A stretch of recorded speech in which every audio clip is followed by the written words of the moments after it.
Sampun nggih? Nggih, baiklah. Oke. Kami persilahkan kepada Ustadz Profesor Suyanto MED PhD. Tafadhol Ustadz. Ya, oke. Terima kasih. Tolong saya diberi fasilitas untuk share ya. Saya akan Nggih, monggo kami menggunakan persilahkan Ustadz. PowerPoint. Terima kasih Bapak Ibu mendapat kehormatan untuk bicara di depan para tokoh, para Sampun kami senior. jadikan co-host Ustadz. Kami Oke. silakan. Halo, gimana? Oke. Jadi saya akan memulai dengan berbagai PowerPoint saya. Mudah-mudahan bisa dilihat ya. Bisa dilihat nggak ya? Oke. Ampun, Prof. Bisa. Oke. Bisa jelas, Ustaz. Matur nuwun. Sekali lagi terima kasih. Monggo kami silakan Ustadz Profesor Suyanto PhD. Oke. Berapa lama ya waktunya ini? Jadi baiklah. Total dengan tanya jawab 1 jam, Ustaz. Ya, oke. Terima kasih atas ajakan untuk datang ke sini. Saya melaksanakan tugas untuk sharing bagaimana pendidikan karakter di sekolah Muhammadiyah. Dan oleh karena itu pertama kali saya kira kita harus melihat setting pendidikan kita sekarang ini adalah di revolusi industri 4.0 saat sekarang. Yang cirinya itu adalah adanya konektivitas, teknologi, cloud computing, big data, network. Artinya apa ya? Kita harus berkonektivitas, berketerhubungan. Buat kita sebenarnya nggak masalah itu, karena kita sudah biasa bersilaturahim. Hanya sekarang mungkin kurang memanfaatkan secara fungsional.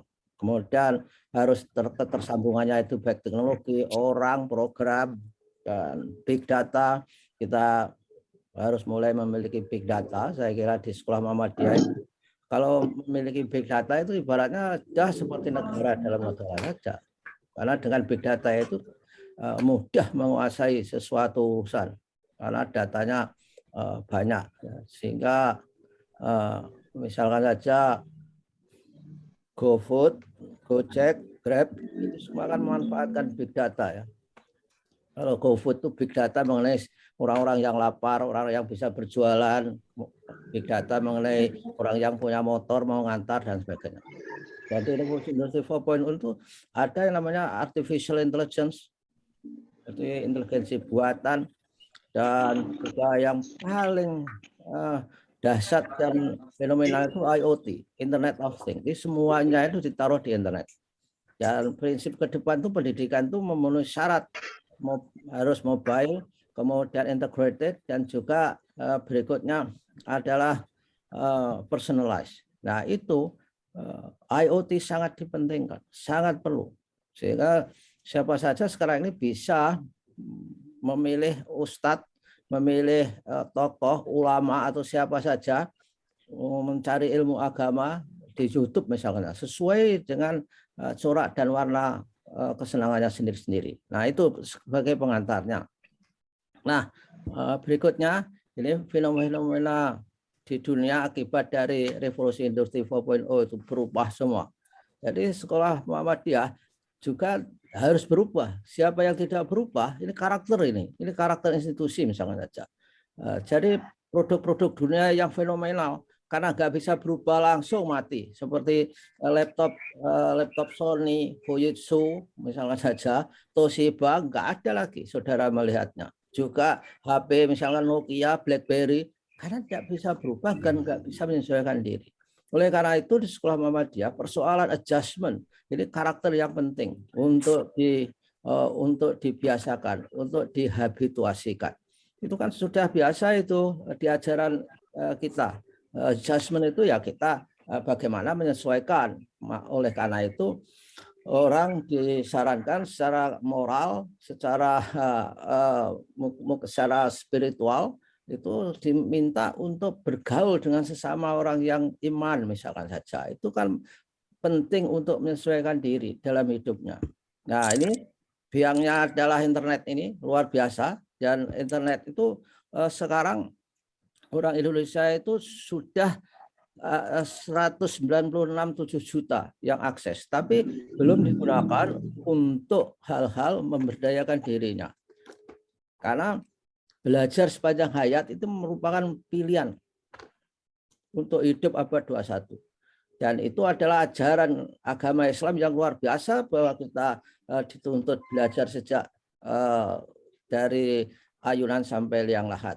Nah, inilah awal-awalnya karakter itu di sini nih. Jadi kepercayaan kita terhadap diri kita sendiri. Itu yang disebutnya dengan kalau kita memiliki keyakinan yang positif pada diri kita sendiri, maka kita akan memiliki perilaku yang baik terhadap orang lain.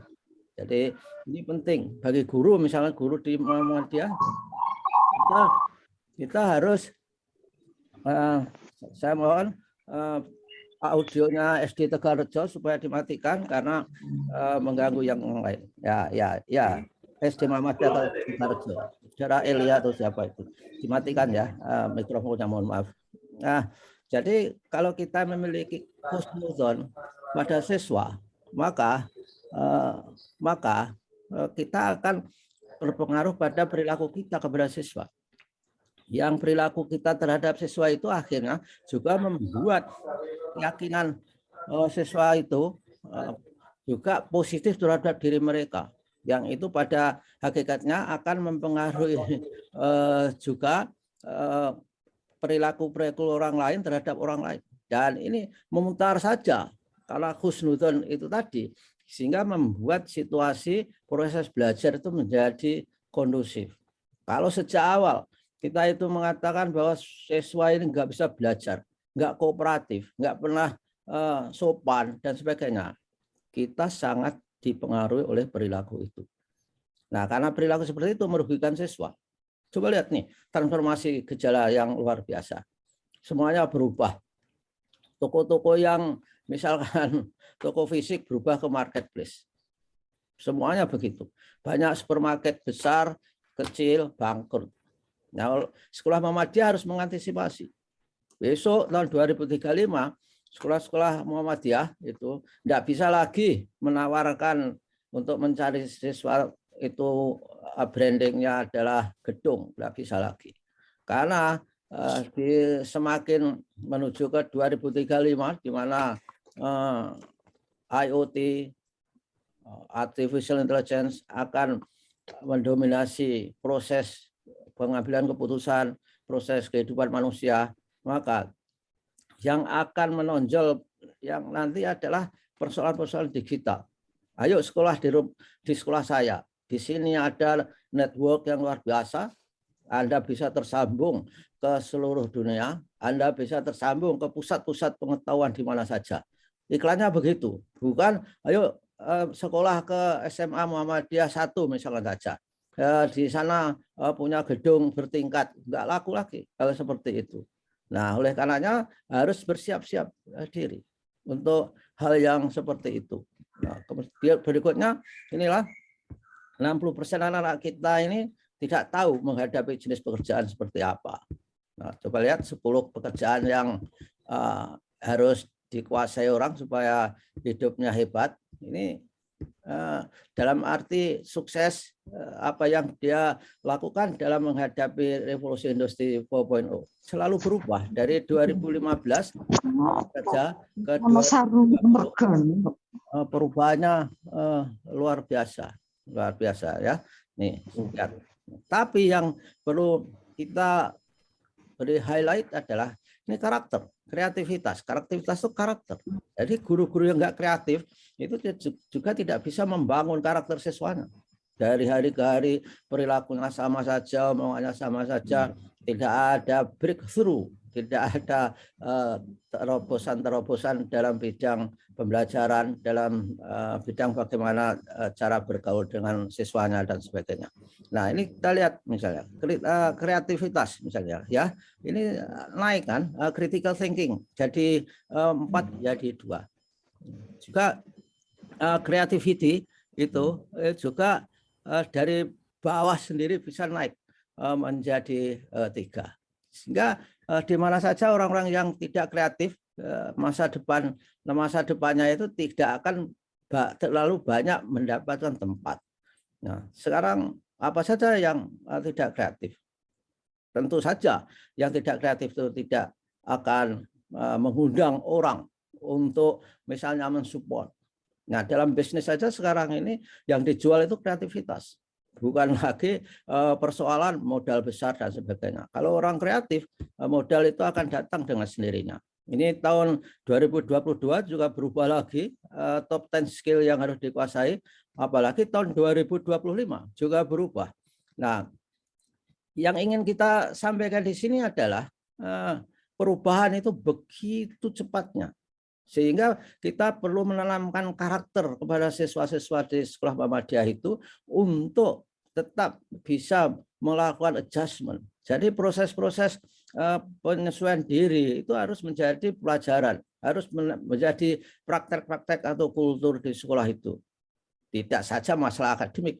Orang pintar saja ini tidak bisa memecahkan masalah ke depan, tidak bisa sukses karena perlu karakter-karakter yang lain. Seperti misalkan apakah dia memiliki komitmen, apakah dia memiliki empati, apakah dia disiplin, apakah dia kalau janji itu dipenuhi dan sebagainya, itu beyond akademik.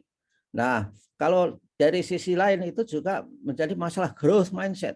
Mudah-mudahan saya suatu saat bisa sharing bagaimana membangun growth mindset itu, yang itu menyebabkan mengapa PISA di Indonesia itu jeblok, karena 63% siswa Indonesia itu adalah growth fixed mindset, menggunakan pikiran yang tidak bertumbuh. Sedangkan kita berada di peringkat 6 PISA kita, tapi dari bawah. Negara-negara yang PISA-nya tinggi itu berada pada tingkat 1, 2, pokoknya di level yang peringkat tinggi, itu mereka memiliki growth mindset. Karena OECD itu memberikan anchor test pada PISA tahun 2018 itu, untuk melihat mengapa kok negara-negara tertentu itu selalu saja rendah nilai PISA-nya. Lalu diselundupkan satu pertanyaan. Jadi kapasitas, pertanyaannya bunyinya begini kurang lebih. Kapasitas kamu itu ya seperti kamu ini yang tidak bisa ditingkatkan sampai kapanpun, sampai pada tahap apapun misalnya. Nah, itu di Indonesia, di negara yang PISA-nya rendah itu, jawabnya itu, siswa menjawab agree dan strongly agree. Jadi dia sudah pasrah bahwa kapasitas saya, jadi kapasitas saya itu nggak bisa diperbaiki lagi, sudah seperti inilah. Takdirnya seperti ini, begitu, kurang lebih seperti itu. Nah, yang jawab seperti itu 63% siswa Indonesia. Tapi di negara yang PISA-nya tinggi, jawabnya itu adalah disagree dan strongly disagree. Tidak setuju bahwa orang itu bisa dididik, semua orang bisa belajar, semua orang bisa mencapai sukses yang luar biasa. Nah, ini bentuk karakter yang dimiliki. Nah, kalau saudara membaca ini, saya untuk menunjukkan bahwa masa depan itu bukan kelanjutan masa lampau. Sehingga kita harus melepaskan kisah sukses masa lampau, resep sukses masa lampau, cara-cara lama, dan model-model lama untuk menghadapi tantangan masa depan. Nah, oleh karenanya yang hebat negara itu, ini contoh saja. Ini sudah sering saya sampaikan di mana-mana, tapi ini perlu diulang-ulang.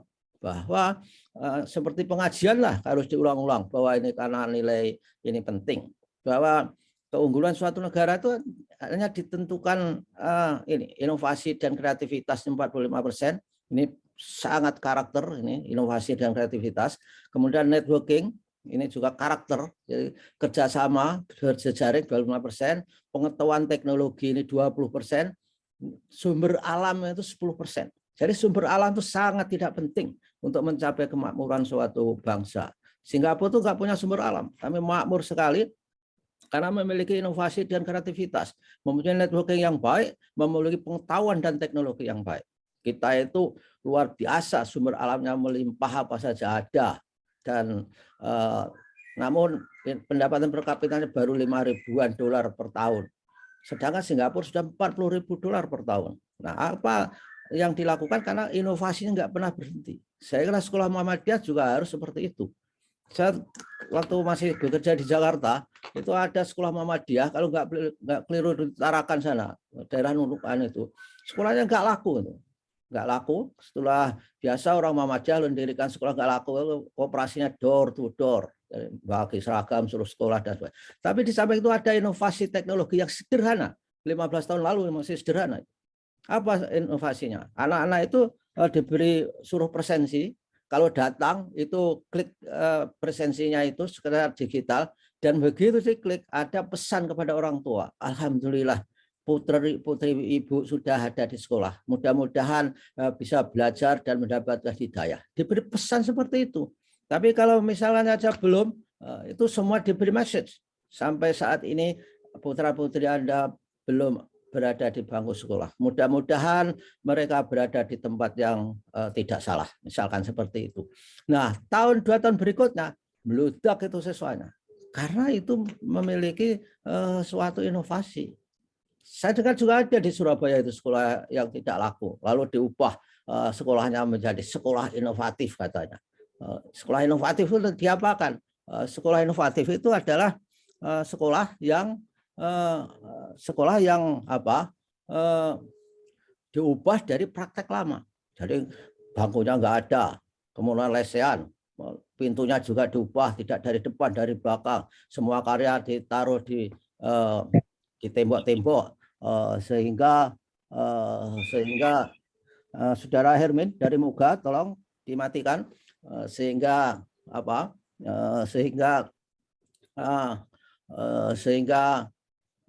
praktek baru itu sangat menarik bagi orang, sehingga akhirnya menjadi sekolah yang favorit.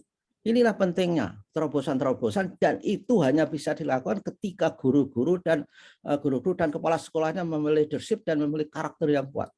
Nah, inilah yang paling top itu adalah karakter building sekolah kita. Sekolah Muhammadiyah harus begitu, membangun karakter. Apa bedanya sekolah Muhammadiyah dengan negeri? Harus berbeda karena memiliki penciri. Sehingga sekolah-sekolah Muhammadiyah itu harus segera memiliki cirinya apa sekolah ini. Bahwa misalkan begitu lulus hafal 2 juz, tapi ada ayat yang bisa diterapkan, beberapa ayat, tidak sekedar hafal saja. Saya kira kalau sekedar hafal saja itu juga tidak baik menurut saya. Jadi ada hal-hal yang perlu diterapkan di dalam kehidupannya. Misalkan saja bagaimana keperpihakannya terhadap orang miskin sesuai dengan surat Al-Ma'un. Tanamkan bahwa kalau kita nggak mengajak orang untuk memberi makan kepada orang miskin itu adalah pendusta agama. Misalkan saja. Tanamkan di surat Al-Mudaththir misalkan saja. Ada yang mengatakan masalakakum fi saqar qalu lam nakum minal musallin. Jadi saudara Muji tolong di-off-kan. Jadi ini penting ini.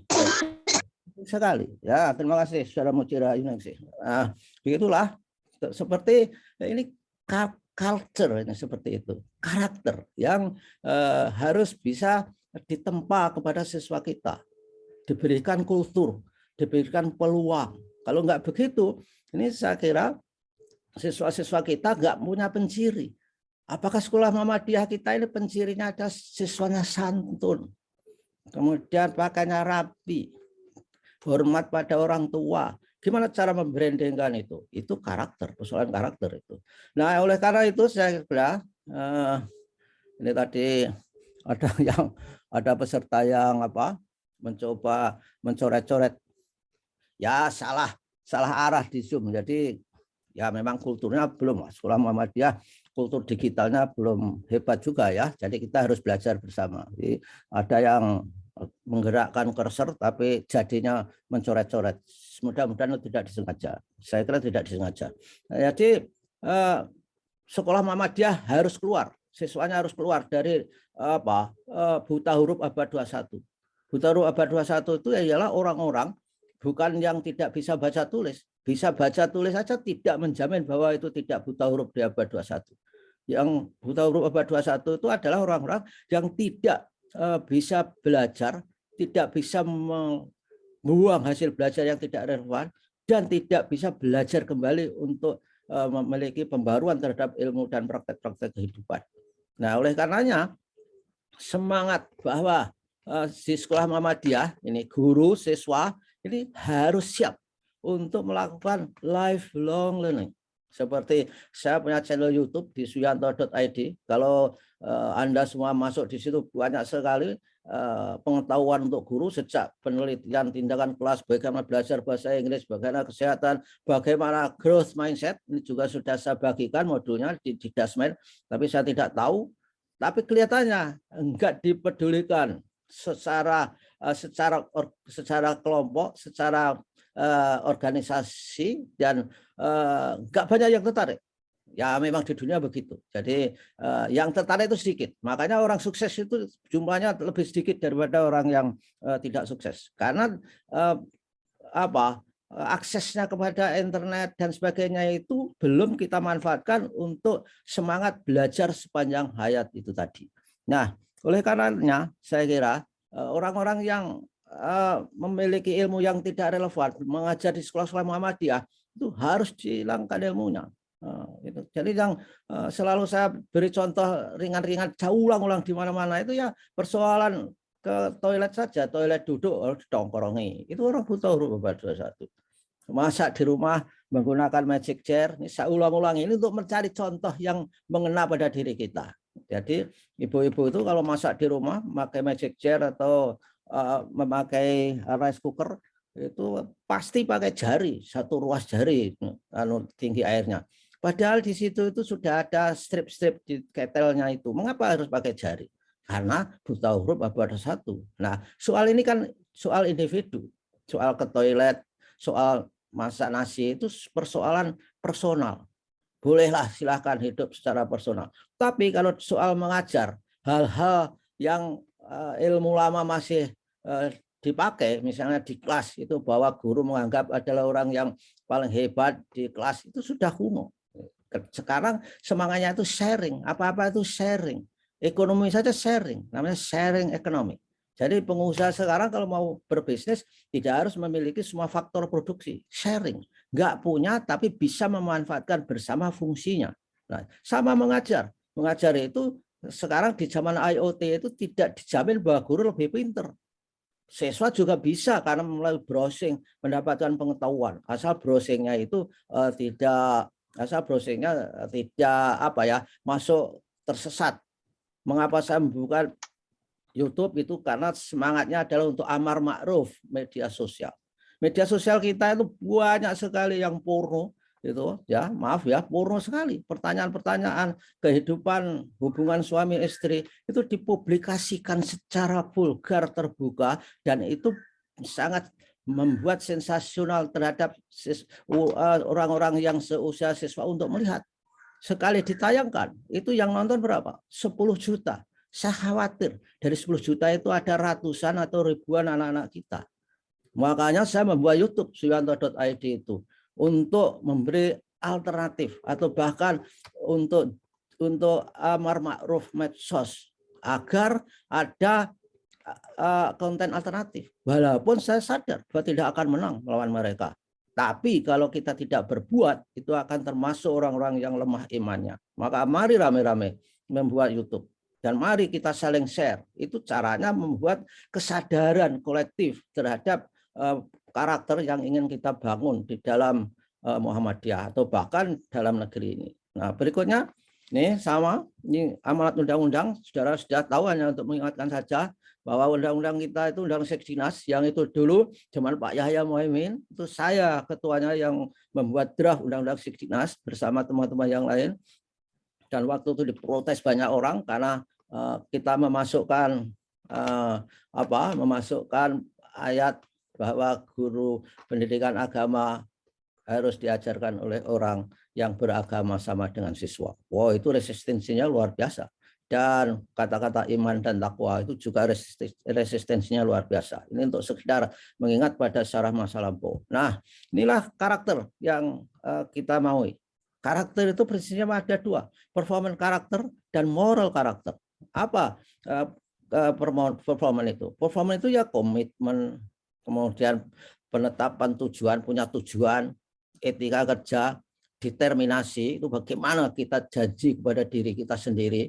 Kalau guru, setahun ini kita akan membuat buku berapa, setahun ini akan membuat siswa kita diterima di perguruan tinggi negeri hebat seperti apa, atau perguruan tinggi swasta yang hebat seperti apa.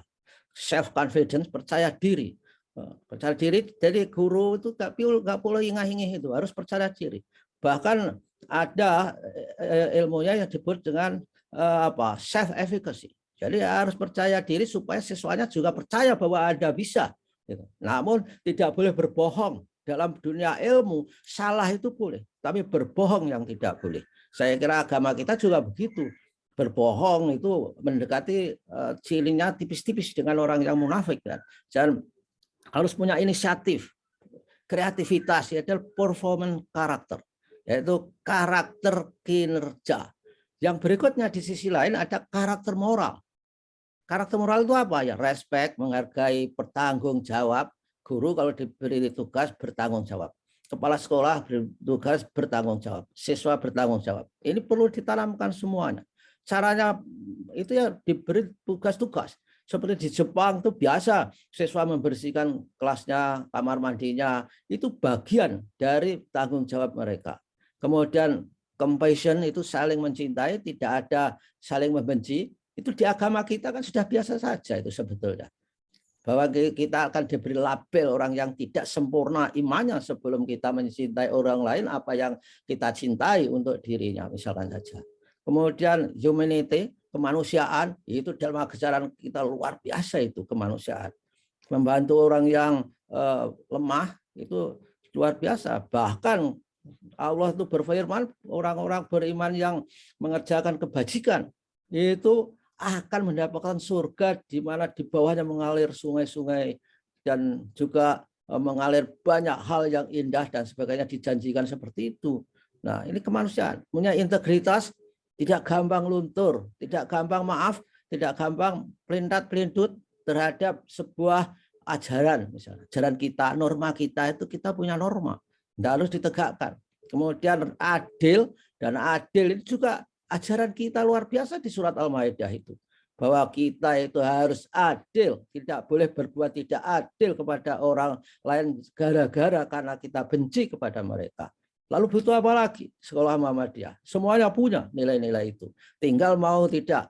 Lalu kemudian moral courage, memiliki keberanian moral. Jadi kalau guru melihat kepala sekolahnya itu misalkan saja tidak benar, ya diingatkan. Ya, begitu pula kepala sekolah. Kepada melihat praktek-praktek guru yang nggak benar, diingatkan. Dulu guru kepada siswa, diingatkan. Jadi tidak boleh 1 menit pun kita tidak memiliki moral karakter. Yaitu karakter moral. Nah, bagaimana hubungan keduanya? Hubungan keduanya antara karakter moral dan performa karakter itu harus seimbang. Kalau tidak seimbang, banyak kan orang yang hebat-hebat masuk penjara karena nggak punya moral karakter. Jadi kalau performa karakter itu prinsipnya bekerjalah yang terbaik, raih cita-cita yang setinggi mungkin dengan kinerja kamu. Itu adalah performa karakter. Kalau siswa, raihlah nilai yang baik, raihlah suatu prestasi yang luar biasa. Tetapi semua prestasi yang baik itu harus dicapai dengan moral karakter, dengan prinsip moral. Siswa tidak boleh mencapai nilai tinggi dengan nyontek misalkan saja. Juga guru mau naik pangkat, pangkatnya melejit tapi dengan cara yang ilegal. Misalnya karya ilmiahnya dibuatkan perjokian misalkan saja. Itu nggak bisa, itu akan dimintai pertanggungjawaban di akhirat nanti. Karena itu menyangkut moral karakter. Jadi orang kalau hidupnya tidak imbang itu tidak akan hebat di dunia ini. Padahal maupun di akhirat tentunya. Makanya pengimbangnya performa karakter dan moral karakter supaya seimbang. Kan Tuhan juga bersabda bahwa kalau kita itu menghendaki dunia akan dikasih oleh Tuhan, tapi tidak semuanya dikasih. Tapi kalau kita itu menghendaki akhirat, maka akan dikasih dan akan berlebih dan bahkan di dunianya juga akan baik. Kurang lebih seperti itu yang saya pahami. Nah, inilah moral karakter moral itu terdiri dari kebajikan, berperilaku etis, hubungan positif, itu moral karakter. Jadi baik kepada sesama. Ketika memimpin itu pimpinlah yang ramah. Pemimpin itu ada kekuatan banyak hal. Ya itu kalau kepala sekolah misalnya saja, itu ada legitimate power, ada coercive power, ada yang namanya professional power, ada referent power, incentive power, information power, banyak power. Jangan menggunakan legitimate power sebelum yang lain-lain itu tidak jalan. Jadi gunakan professional power kalau kepala sekolah itu. Tunjukkan Anda profesional, maka guru akan mengikuti. Maka siswa akan mengikuti. Tapi kalau misalkan kepala sekolahnya nggak pernah menunjukkan keahliannya, nggak ada yang mau mengikuti. Apalagi harus menunjukkan yang disebut referent power. Jadi panutan. Itu luar biasa itu. Jadi panutan itu. Harus bisa itu. Kepala sekolah, guru. Guru juga pemimpin. Bukan kepala sekolah saja yang menjadi pemimpin. Ya, kalau performance power itu outcome-nya itu nilai, penghargaan, pencapaian, itu performance karakter. Dan juga nilai-nilai dari apa yang kita capai, kita upayakan, apakah itu dihargai atau tidak, kita tetap saja bekerja. Itu memiliki yang disebut performance power. Nah, ini contoh-contoh yang lain. Kalau kita memiliki performance karakter kinerja itu, maka akan mendukung warga sekolah mencapai prestasi akademik yang tinggi, mengembangkan etika, bukan hanya skor ujian, mengembangkan talenta, ilmuwan, dan entrepreneur di situ, menghasilkan sumber daya kompetitif dan kreatif. Nah, kemudian ini masih moral karakter yang lain. Kalau ada moral karakter ditegakkan di sekolah-sekolah Muhammadiyah, maka tidak akan ada tawuran, kemudian berkelahi, karena akan menciptakan lingkungan belajar yang aman, yang mencegah adanya peer cruelty. Jadi teman sebaya yang saling keras, sehingga ke sekolah nggak ada yang membawa gear, membawa rantai, membawa pisau gitu. Itu kalau misalkan kita bisa menegakkan moral karakter. Tentu saja hal-hal itu tidak seperti balik telapak tangan, berproses, karena itu menyangkut kultur ya. Jadi inilah teori yang lain bahwa karakter guru, individu atau siswa itu merupakan proses internal yang ada di mereka plus lingkungannya. Lingkungan itu akan membentuknya. Bagaimana dia apakah menjadi guru yang adil, yang ramah anak, kemudian apakah guru yang inspiratif atau guru yang indoktrinatif dan sebagainya akan dibentuk di situ. Karakternya banyak, nilai-nilai karakter itu. Ketika saya diminta menjadi penasihat tim karakter yang di kementerian zaman Pak Muhajir itu, maka kita rame-rame dari yang banyak ini dirumuskan menjadi sedikit saja. Nah, tadinya menurut Ki Hajar Dewantara bahwa karakter kita itu harus paling tidak persinggungan irisan dari 4 ini. Harus olah hati, ada etika, olah pikir, itu literasi, olah karsa, estetika, dan olahraga. Ini penting ini. Ya, ini yang dilupakan. Orang-orang Muhammadiyah itu saking sibuknya jarang yang olahraga itu. Kalau dikasih tahu, oh, saya sudah nyapu, sudah ngepel, itu bukan olahraga, itu baru olah tangan. Jadi saudara-saudara yang tertarik dengan olahraga itu ikuti. Tausiah di YouTube saya itu Dr. Zainal Mutakin Sofro, itu adalah juga aktivis Muhammadiyah kita. Itu dipaparkan di situ bagaimana hidup sehat holistik yang berimbang dan menerapkan ajaran-ajaran Allah untuk sehat. Nah, kembali kepada ini tadi, kembali kepada nilai-nilai utama tadi, lalu dari 18 nilai ini kalau diajarkan semua bisa puyeng ini siswa, pilih saja yang paling menonjol, paling penting dalam kehidupan. Yang lain religius, kemudian nasionalis, mandiri, gotong royong, integritas. Nah, kemudian setelah ini lalu diubah oleh Nadiem, dia mewujudkan profil pelajar Pancasila. Padahal yang di nilai-nilai yang saya katakan tadi itu masih ada peraturan pemerintah tentang penguatan pendidikan karakter yang ada di sini tadi, yang religius, nasionalis, mandiri, gotong royong, integritas. Nah, modelnya zaman Nadiem itu justru nasionalisme nggak ada. Ini katanya dikaur-kaurkan bahwa kita diancam oleh misalkan saja hal-hal yang anti nasionalisme, tapi justru di sini nggak ada nasionalisme.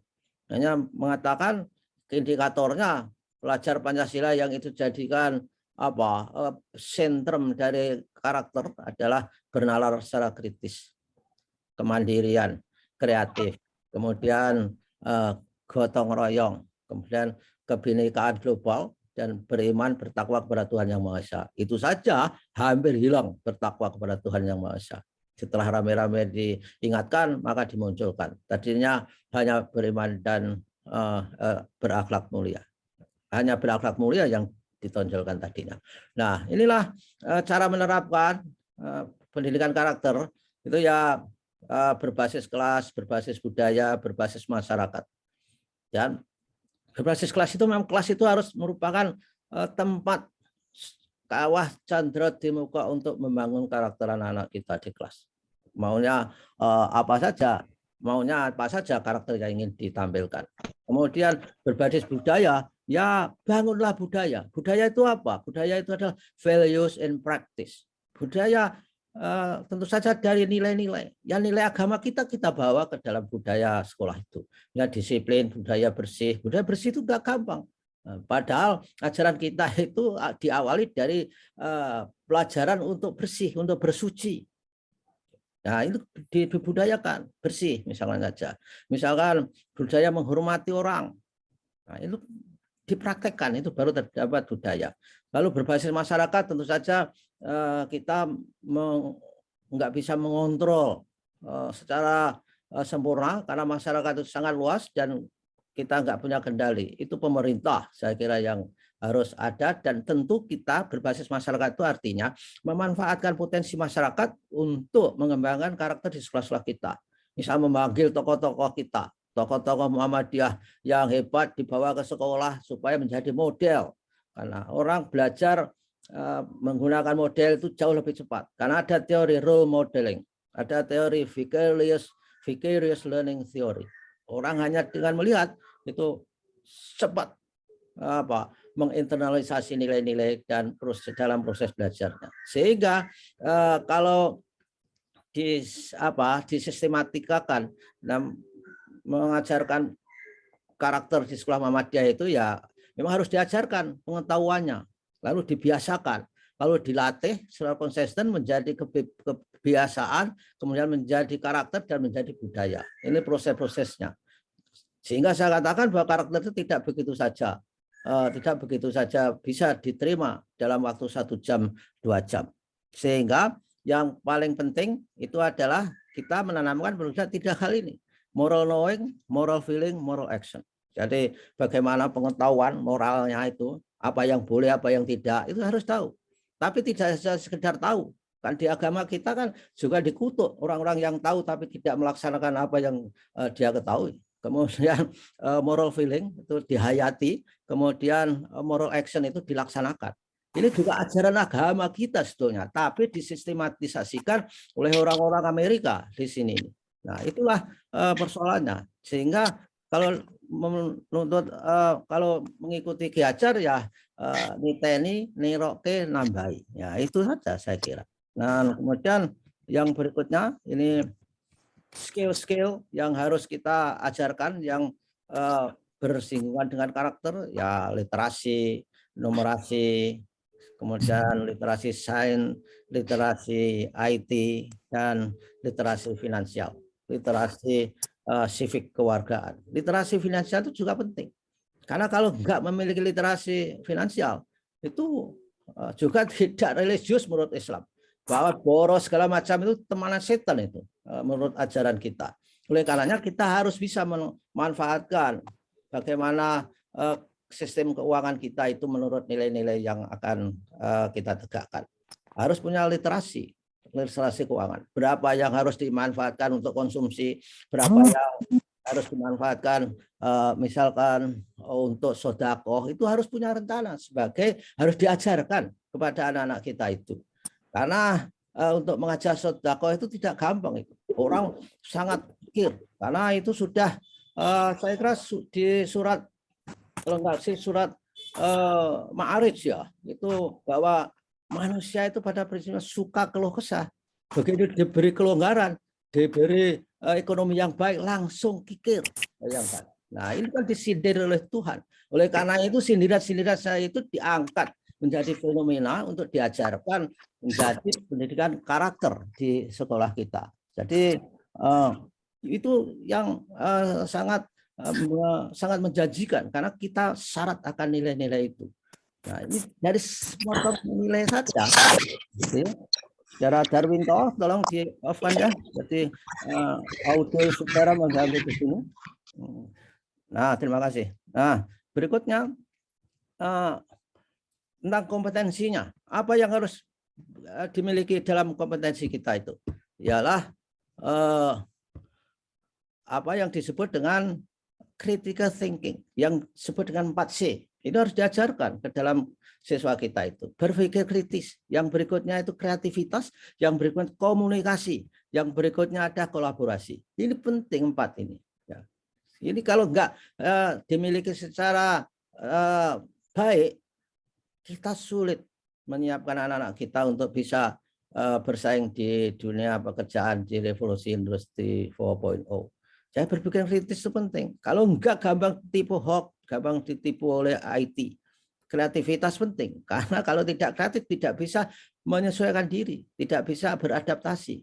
Ada semboyan, bukan semboyan, bahkan itu menjadi ajaran katanya neither the strongest nor the most intelligent that man can survive, but the one most adaptive to the change. Jadi orang-orang yang bisa survive itu bukan yang kuat, yang paling hebat, pandai, tapi orang-orang yang paling bisa beradaptasi dengan perubahan.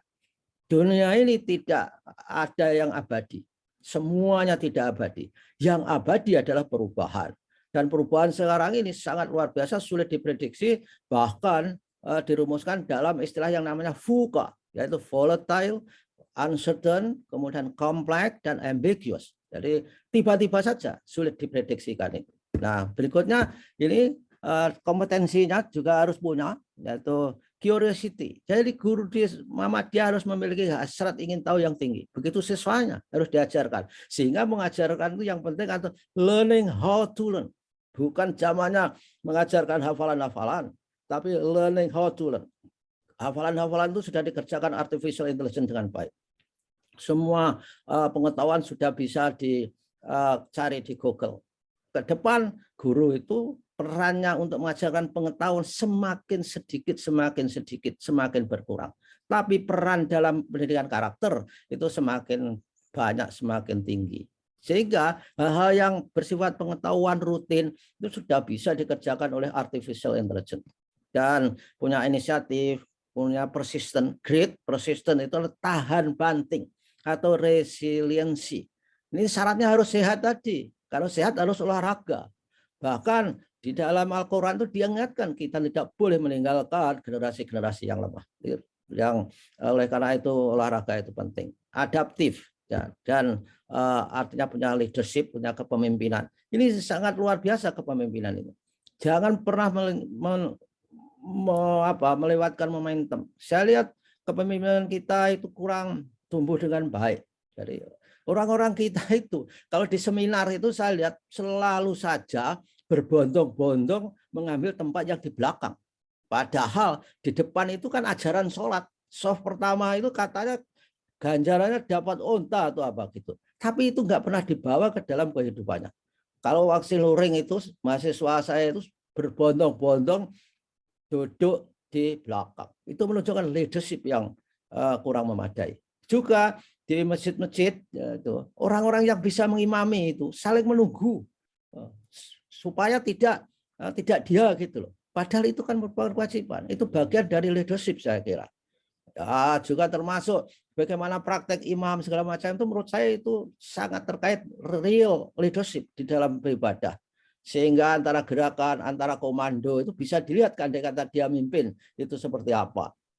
Ada yang Allahu Akbar, belum berdiri sudah Allahu Akbar, sehingga menyesatkan jamaahnya berdiri padahal imamnya belum berdiri. Mestinya dia tahu antara gerakan dan komando. Nah, hal yang seperti itulah. Nah, social and cultural awareness ini harus dimiliki oleh siswa kita, kesadaran sosial dan sebagainya itu.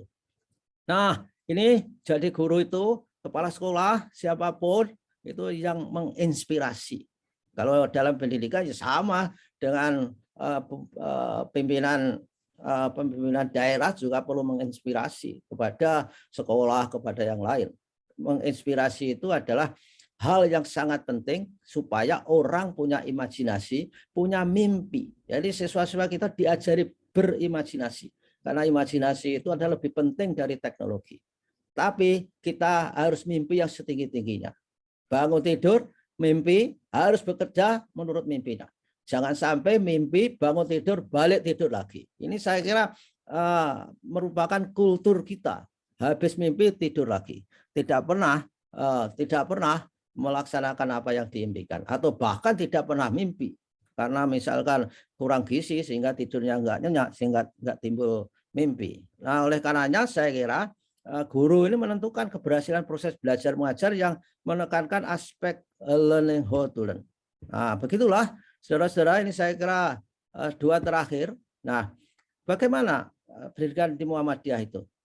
Maka yang harus kita berantas itu orang-orang yang berada di comfort zone, di zona nyaman. Maka harus pergi dari zona nyaman itu, paling tidak dia harus merasa bahwa apa yang dia miliki itu mengalami defisit, sehingga berada di fear zone. Lalu dari sini akhirnya harus kita giring, dikondisikan untuk menjadi learning zone, di zona belajar. Karena di zona belajar itu akan mendapatkan tantangan dan problem baru yang bisa diatasi. Dan juga memiliki zona-zona yang lebih luas daripada sekedar comfort zone dan fear zone. Yang puncaknya itu nanti akan mencapai pada growth zone. Yang ini akan berkaitan dengan apa yang disebut dengan growth mindset. Kalau Anda semua pengen mempelajari growth mindset, datang ke channel YouTube saya, itu ada pelatihan menjadi growth mindset coach, ada 13 episode, 13 modul di sana. Dan ini yang terakhir kita harus hijrah. Jadi apa? Hijrah itu sudah pelajaran Islam yang mendasar, kita harus hijrah dari yang tidak baik menjadi baik, dari kompetensi yang sesuatu ke yang lain. Bahkan ajarannya adalah ketika kita selesai melakukan satu pekerjaan, segera lakukan pekerjaan yang lain. Inilah hijrah. Jadi kita harus bertransformasi. Tapi modalnya harus punya kesadaran, punya visi, punya pemahaman, punya kemampuan learning to live, learning to do, punya etika, punya pengetahuan, punya prinsip-prinsip. Nah, tetapi masih. Nah, bagaimana membentuk karakter itu? Paling tidak 21 kali ya habituasinya. Kalau terhadap pembentukan karakter yang baru. Karena di otak kita itu seperti jalannya itu begitu dibentuk, maka akan ada kesan dan itu mudah diulangi. Kalau untuk mencegah yang jelek diganti yang baru, habituasinya itu minimum 100 kali. Jadi kalau mengingatkan siswa suka bolos, itu nggak bisa sekali saja sembuh. Siswa nggak sopan pakaiannya, nggak bisa sekali saja sembuh. Sama mengingatkan suami Anda untuk tidak merokok. Kalau bisa diingatkan sekali kemudian stop merokok, laporkan ke saya, akan saya beri hadiah. Pasti lebih dari sekali. Paling tidak 100 kali mengingatkannya. Nah, kalau di Amerika, ini untuk supaya tahu saja, pendidikan karakter di sana itu hanya 6 saja, yaitu mengajarkan pilar pertama itu jujur, trustworthiness, kejujuran, kemudian respect, menghargai orang lain, sehingga di Amerika itu kalau ada pentas apa saja nggak ada yang nepuki turun, nggak ada. Kalau memang nggak suka nggak usah nonton, memberi respect kepada orang. Karyanya sebetapun kecil pun dihargai. Guru terhadap siswanya misalkan usul sesuatu yang sederhana, selalu dihargai. Oh, that's good. Good ideas gitu. Jadi respect itu penting untuk karakter kita. Bertanggung jawab, kemudian ada lagi fairness, itu adil. Di surat Al-Maidah itu ditekankan juga. Kemudian caring itu peduli. Kemudian yang terakhir itu kewarganegaraan. Nah, demikianlah saudara-saudara apa yang bisa saya sampaikan. Tentu saja saya mohon maaf yang sebesar-besarnya jika saya mengatakan sesuatu yang tidak diperkenan di hati saudara semua. Terima kasih. Billahi taufik wal hidayah. Wassalamualaikum warahmatullahi wabarakatuh.